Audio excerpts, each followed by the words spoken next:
Friends, welcome to Gyrus education. Oscillation मध्ये आता आपण पाहूया सिंपल पेंडुलमचं कन्सेप्ट. आपल्याला सिंपल पेंडुलमची जी मोशन आहे, ऑसिलेटरी मोशन, ऑब्विसली ती मोशन आपल्याला अनालाइज करायची आहे आणि आपल्याला सिद्ध करायचं आहे, आपल्याला प्रूव्ह करायचं आहे that under certain condition the simple pendulum performs linear simple harmonic motion. That is our first target.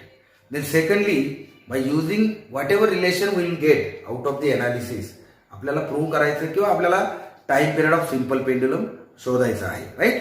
And then we have to also understand what are the certain conditions which we are considering for the simple pendulum such that we can show its motion is simple harmonic. त्या conditions देखील आपल्याला समजून घ्यायच्या आहे. त्यानंतर आपल्याला time पिरियडच्या फॉर्म्युल्यावरून लॉज ऑफ सिंपल पेंडुलम समजायचं आहे. मग आता या सर्व गोष्टीकडे जाण्यापूर्वी let us first understand what exactly is the simple pendulum.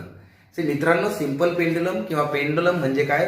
एखाद्या दोऱ्याला, एखाद्या स्ट्रिंगला आपण जर हेवी ऑब्जेक्ट बांधलं, मास बांधलं आणि त्या दोऱ्याचं फ्री एंड आपण कशाला तरी रिजिड सपोर्टला बांधून ठेवलं तर ते ऑब्जेक्ट लटकेल, राईट? आणि त्या लटकलेल्या स्थितीत त्या ऑब्जेक्टला म्हणजे सस्पेंडेड स्थितीत त्या ऑब्जेक्टच्या त्या मासला जर आपण थोडंसं डिस्टर्बन्स दिला, डिस्प्लेसमेंट दिलं आणि सोडून दिलं तर तो काय होईल? असा ऑसिलेट होईल एका व्हर्टिकल प्लेनमध्ये. मग ती जी मोशन आहे ती ऑसिलेटरी मोशन आहे. मग आता आपल्याला फक्त हे सिद्ध करायचं का जर सिंपल पेंडुलमला आपण अशा पद्धतीने डिस्प्लेस केलं आणि सोडून दिलं तर तो ज्यावेळेस ऑसिलेशन करतो ते ऑसिलेशन ठराविक कंडिशन्समध्ये कशा असतात?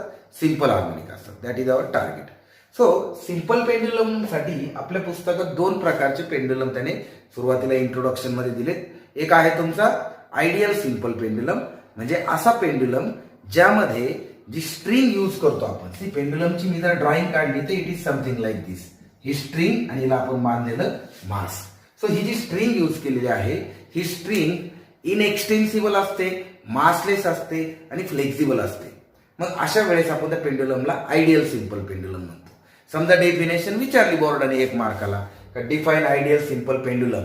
मग त्याचं उत्तर कसं लिहिता येईल? The pendulum in which the massless, inextensible and flexible string is attach with a heavy object, heavy mass and other end is attach to the rigid support. अजून चांगल्या पद्धतीने पुस्तकात डेफिनेशन दिली असेल, वर्ड टू वर्ड ती तुम्ही पाठ करू शकता. मग आता दुसरा जो पेंडुलम आहे तो आहे प्रॅक्टिकल सिंपल पेंडुलम, म्हणजे असा पेंडुलम ज्याच्यामध्ये पॉइंट मास किंवा बॉब, ज्याला बॉब म्हणतात, is attach to the inextensible and light string. तर आता मासलेस आणि फ्लेक्झिबल शब्द त्याने न वापरता काय केलं? लाईट स्ट्रिंग, म्हणजे तिचं मास नेग्लिजिबल असतं असं आपण कन्सिडर करू. सो त्याला म्हणायचं प्रॅक्टिकल सिंपल पेंडुलम. सो मित्रांनो, आता आपल्याला हे सिद्ध करायचं की हा practical simple pendulum under certain condition performs linear oscillation. मग अगोदर मी त्या कंडिशन्स तुम्हाला सांगतो, ठीक आहे? आपण सगळं डेरिव्हेशन करून कंडिशनवर चर्चा करण्याच्या ऐवजी मी तुम्हाला अगोदर कंडिशन सांगतो की त्या कंडिशन्स काय काय आहेत. सो मित्रांनो, याच्यातली पहिली कंडिशन आहे, एक तर आपल्याला ऑसिलेशन जर प्रोड्यूस करायचं तर आपल्याला काय करावं लागेल? ह्या बॉबला असा डिस्प्लेस करावं लागेल, ठीक आहे ना? म्हणजे समजा हा पेंडुलम आहे असा, तर मला याला असा थोडासा इथे या पद्धतीने डिस्प्लेस करावा लागेल आणि सोडून द्यावा लागेल. मग तो ग्रॅव्हिटेशनल फोर्सच्या कॉम्पोनंटमुळे असा होईल, ठीक आहे? सो पहिला मला त्याला डिस्प्लेस करावं लागेल, म्हणजे मी जे काही डिस्प्लेसमेंट त्याला देणार आहे थिटा, तर पहिली कंडिशन काय? This theta is very very small, is very very small. मग किती स्मॉल? तर it is almost less than 10 degree, ठीक आहे? So that is our first condition. Second condition काय आहे इथे? का हे थिटा डिस्प्लेसमेंट दिल्यामुळे इथे देखील बॉबचं डिस्प्लेसमेंट होतं हे, ठीक आहे ना? So let it be x. So हे एक्स सुद्धा it is also very very small. This x is very very small. It is also very very small, almost as compared to length of string. Length of string, that is L. मग आता relation पुस्तकात तुमच्या mention केलं असेल कदाचित. It is 20 times almost 1/20th of length, ठीक आहे ना? त्यानंतर इट्स लेंथ इज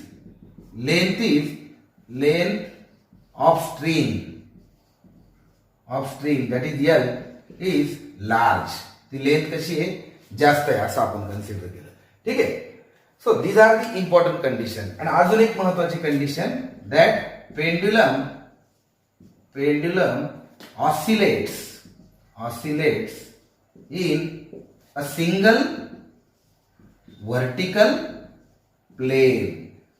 पेंडुलम हा फक्त एकाच व्हर्टिकल प्लेन मध्ये काय होतोय, ऑसिलेट होतोय. म्हणजे इथे समजा हा बोर्ड जो आहे तो प्लेन आहे, फक्त त्या प्लेन मध्येच ऑसिलेशन होतं त्याचं. म्हणजे तो असा पुढं किंवा आडवा तिरका न जाता फक्त असा ऑसिलेट होतो. Right. So that is important condition. Now these are the conditions. If the pendulum follows this condition, then we can say that it will perform linear simple harmonic motion. ठीक आहे. पण आता आपल्याला हे मॅथमॅटिकली प्रूव्ह करावं लागेल. So how to prove that pendulum performs linear simple harmonic motion mathematically, ते खरं आन्सर असतं. राईट. मग आता आपल्याला बोर्डाच्या प्रश्नाचं उत्तर लिहायचंय. हे एमसीक्यूच्या पॉईंट ऑफ व्ह्यूने इम्पॉर्टंट पॉईंट झाले.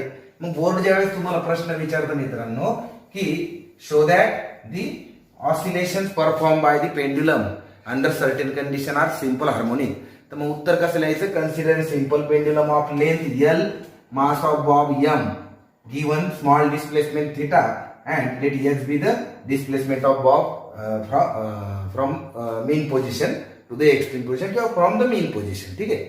मग here theta is very very small, x is nearly a straight line, then length of string is very very larger than the x, and the pendulum performs motion in one single vertical plane. ठीक आहे. मग हे झालं सुरुवातीचा उत्तराचा भाग with figure. नाव उत्तराच्या पुढच्या भागात काय लिहायचं आणि ते तुम्हाला समजून पण घ्यायचे. सो इन इक्विलिब्रियम कंडिशन, म्हणजे अशी कल्पना करा की हा बॉब डिस्प्ले झालेला आहे आणि ते थांबलेला आहे थोड्या वेळा करता.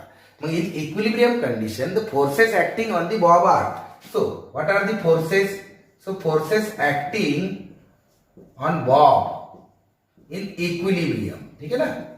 इक्विलिब्रियम म्हणजे आपण कल्पना केली की तो एका सेकंदासाठी थोड्या वेळासाठी ते थांबलाय. सो पहिला फोर्स काय त्याचा, पहिला फोर्स आहे टेन्शन in the string. ठीक आहे. T dash which is along the length of string, that is T dash, हा फोर्स त्याच्यावर ऍक्ट होईल. Then second weight of bob in vertically downward direction. ठीक आहे ना. So that is mg. तर हा बॉबचं वेट ते कसं होईल, व्हर्टिकली डाऊनवर्ड डायरेक्शनला. ठीक आहे. आता ह्या वेटचे दोन कॉम्पोनंट आहे. Component of weight along string. ठीक आहे ना. स्ट्रिंगच्या अलॉंग एक कॉम्पोनंट तयार होईल. समजा मी रेषा कंटिन्यू केली, हा अँगल थिटा होईल. पण हा जो कॉम्पोनंट आहे हा काय होईल, mg cos theta, that is mg cos theta, and component of weight perpendicular to string, म्हणजे या स्ट्रिंगला परपेंडिक्युलर असा कॉम्पोनंट तयार होईल. This is mg sin theta, that is mg sin theta. ठीक आहे. So these are the forces acting on the bomb in equilibrium position. तर मित्रांनो हे mg cos थिटा आणि mg sin थिटाच्या मागे मी काय कन्सेप्ट वापरलं, resolution of force. See weight हा एक फोर्स, एक वेक्टर आहे. तो आपण स्ट्रिंग बरोबर अँगल करतो असा धरला, म्हणून स्ट्रिंगच्या अलॉंग आणि स्ट्रिंगला परपेंडिक्युलर दोन कॉम्पोनंट त्याचे काढले, mg cos थिटा आणि mg sin थिटा. ठीक आहे. मग from figure we can see, फिगरवरून काय दिसतंय आपण इथे लिहू, from figure t dash is balanced by this mg cos theta, because mg cos theta is in downward direction and t dash is along the string in vertical direction. So t dash is balanced by mg cos theta. So it is one important equation about the simple pendulum. याचा उपयोग आपण theta काढायला करू शकतो, t dash काढायला करू शकतो. ठीक आहे ना. अनालिसिस मध्ये तो कुठेही काम येईल. And the component of weight perpendicular to string provides the necessary restoring force. हे महत्वाचं वाक्य लक्षात ठेवा मित्रांनो. इथे एक कॉम्पोनंट हा टेन्शनला बॅलन्स करतोय, तर दुसरा कॉम्पोनंट कशाचं काम करतोय, it is acting as a restoring force. आणि मग रिस्टोरिंग फोर्सचं काम काय असतं, to bring that object which is displace from the mean position to the main position. म्हणजे हा जो परपेंडिक्युलर कॉम्पोनंट आहे mg sin theta that will bring the bob to its mean position आणि त्या दरम्यानच मग तिथं काय प्रोड्यूस होतं, ऑसिलेशन प्रोड्यूस होतं. मग therefore we can write F is equal to minus mg sin theta. ठीक आहे, हे दुसरं महत्वाचं इक्वेशन आपण लिहिलं. हे पहिलं लिहिलं, हे उपयोग आपण करू शकतो कुठं पण. हे दुसरं लिहिलं आणि इथूनच आपल्याला त्याला प्रूव्ह करता येईल की how this motion is linear motion. So condition आपल्या लक्षात येईल का theta is very very small. मग since theta is very small therefore sin theta is nearly equals to theta. Therefore f is equal to minus mg theta. ठीक आहे, हे equation आपण तयार केलं का f is equal to काय झाला, मायनस mg theta. आता मित्रांनो from figure and from the geometrical concept, सर्कलची कन्सेप्ट आठवा का this is angle subtended at the centre of circle like this. असं सर्कल जर कम्प्लीट केलं तर this is length of arc. So x is equal to काय l theta. ठीक आहे ना. मग from figure x is equal to L theta, hence theta is equal to x upon L. ठीक आहे, and therefore we can write, मी आता हे पुसतो मित्रांनो इथं. therefore we can write f equals to minus mg into x upon L. so हे equation आता आपल्याला मिळालं, राईट. आता इथं x is as good as a straight line for us because theta is very very small. That means it is linear displacement of bob असं आपण म्हणू शकतो.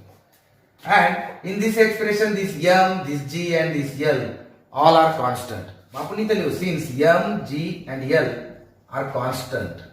ठीक आहे ना. Therefore f is directly proportional to x. This is first conclusion and negative sign indicates that the direction of f and direction of displacement are opposite to each other. That is force is always directed towards the mean position. आणि या सगळ्या कशाच्या properties आहेत, linear simple harmonic मोशनच्या.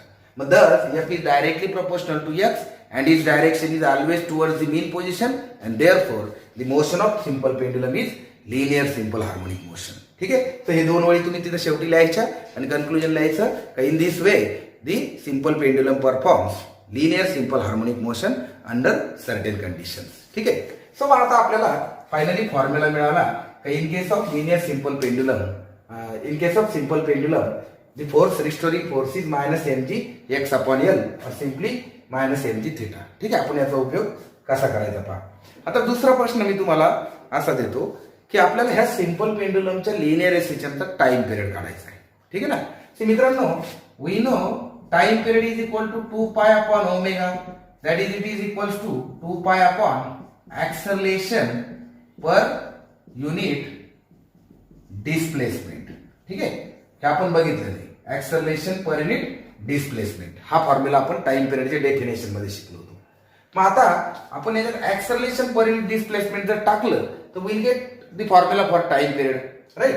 So आता आपल्याला माहिती we know f is equal to minus mg x upon L and f is also equals to ma according to Newton's second law of motion. Therefore we can write ma is equal to minus mg x upon L, that is a is equal to minus g x upon L. हा x मी इकडे transfer करतो, therefore a by x is equal to minus g by L. ठीक आहे, हे मिळालं मला conclusion acceleration per unit displacement. मी फक्त मॅग्निट्यूड कन्सिडर करतो, मग काय होईल a by x is equal to g by L. फक्त मॅग्निट्यूड घेतलं म्हणून मी निगेटिव्ह साइड काढून टाकलं. I will put this value in this formula. Therefore time period of simple pendulum will become t is equal to L by g. ठीक आहे. So this is the required expression for time period of simple pendulum. आणि याच्यावरून frequency is equal to काय, मग n is equal to 2 pi under route हा काय येईल इथे. आता इथं आपण frequency is reciprocal of time period, so we can write 1 by 2 pi आणि हा डिवायडेड बाय हा वरती जाईल g बाय L. ठीक आहे ना. So this is the formula for frequency of simple pendulum. So मित्रांनो आता आपल्याकडे दोन प्रश्न आपण तयार केले. मी सुरुवातीपासून प्रश्न सांगतो. पहिला डिफाइन सिंपल पेंडुलम म्हणजे define ideal simple pendulum, define practical simple pendulum, then show that under certain conditions the simple pendulum performs linear simple harmonic motion, then obtain an expression for time period of simple pendulum आणि what are the conditions under which the pendulum performs the linear simple harmonic motion. तर त्या conditions देखील मी तुमच्याशी discuss केले. ठीक आहे, diagram तुमच्या आता पोस्ट डायग्राम व्यवस्थित लक्षात आली असेल. आता ह्या टाइम पिरियडवरून आपल्याला फायनल काही कन्क्लुजन काढायचे आणि ते म्हणजे दुसरं तिसरं काही नसून लॉज ऑफ पेंड्युलम आहे. So let us now understand the laws of simple pendulum. See मित्रांनो, laws of simple pendulums are derived from the time period equation of simple pendulum. Simple पेंड्युलमचं टाइम पिरियडचं इक्वेशन काय आहे? T is equal to 2π√g upon L. ठीक आहे ना, sorry L upon जी. आपण काय घेतलं होतं ते 2π√L/g. ठीक आहे. आता याच्यावरून आपल्याला काही कन्क्लुजन काढायचे. इथं तुमच्या लक्षात येते का time period depends upon L, time period depends upon G. Mass नाही म्हणून it is independent of mass, amplitude नाही म्हणून इंडिपेंडंट ऑफ एम्प्लिट्यूड. सो पहिला law of length, law of length. ठीक आहे ना. So from this expression T is directly proportional to square root of L if G and all other terms are constant. म्हणजे आपण काय म्हणू शकतो मग, का time period of simple pendulum is directly proportional to square root of its length. This is called as law of length. ठीक आहे ना. याचा उपयोग कसा करता येईल, का T divided by square root L is equal to constant, हे इक्वेशन तयार होईल. मग याच्या कॉम्बिनेशन्सवर एमसीक्यूज तुम्हाला सॉल्व्ह करता येईल. ठीक आहे. त्यानंतर आपण दुसरा इथं पाहू, law of acceleration due to gravity. ठीक आहे ना, law of acceleration due to gravity. आता या एक्सप्रेशन मध्ये जर मी एल कॉन्स्टंट ठेवला, 2π ऑलरेडी कॉन्स्टंट आहे, तर ती काय होईल, inversely proportional to square root of G. मग मी इथं स्टेटमेंट तयार करेल का time period of simple pendulum is inversely proportional to square root of acceleration due to gravity. Then this is called as law of acceleration due to gravity. That is T into √g is constant. याचाही उपयोग आपल्याला MCQ सोडवण्यासाठी होईल, right. कारण हे वेगवेगळ्या कंडिशनला compare करून रेशिओचे प्रॉब्लेम त्या ठिकाणी तयार होतात. आता तिसरा आणि चौथा याच्यासाठी इथं आपल्याला ज्या गोष्टी दिसत नाही त्याच्यावर तो लॉ आहे. लाईक इथं आपल्याला मास दिसतंय का? नाही. एम आहे का मास ऑफ बॉब? नाही. That means the time period of simple pendulum is independent of mass. That is law of mass. Law of mass काय सांगतो, time period of simple pendulum is independent of mass. That means it does not depend upon mass. आणि चौथा, इथं आपल्याला amplitude दिसतंय का मोशनचं, linear simple harmonic मोशनचं? नाही दिसत. That means we can say the time period of simple pendulum is independent of amplitude of motion. That is called as law of isochronous. Law of isochronous. ठीक आहे. और simply लक्षात ठेवा का time period of simple pendulum does not depend upon the amplitude of motion. So मित्रांनो, हा झाला तुमचा सिंपल पेंड्युलमचा topic. This is how oscillatory motion of simple pendulum can be studied. 3-4 प्रश्न आहेत, मी परत एकदा रिपीट करतो. पहिला, define ideal simple pendulum, define practical simple pendulum, then show that under certain conditions simple pendulum perform linear simple harmonic motion, then obtain an expression for the time period of simple pendulum, state the laws of simple pendulum, आणि finally what are the special condition, what are the certain conditions under which the simple pendulum performs linear simple harmonic motion. So हे झालं तुमचा आजचा topic. यानंतरचे topic बघण्यासाठी channel subscribe करा, bell button दाबा, notification मिळतील, आणि या अगोदरचे लेक्चर बघा so that you can understand the concept which are taken in current lecture. ठीक आहे ना. सो अगोदरची पूर्ण सिरीज बघितली तरच पुढचे लेक्चर समजतील. ठीक आहे. So thank you very much for watching the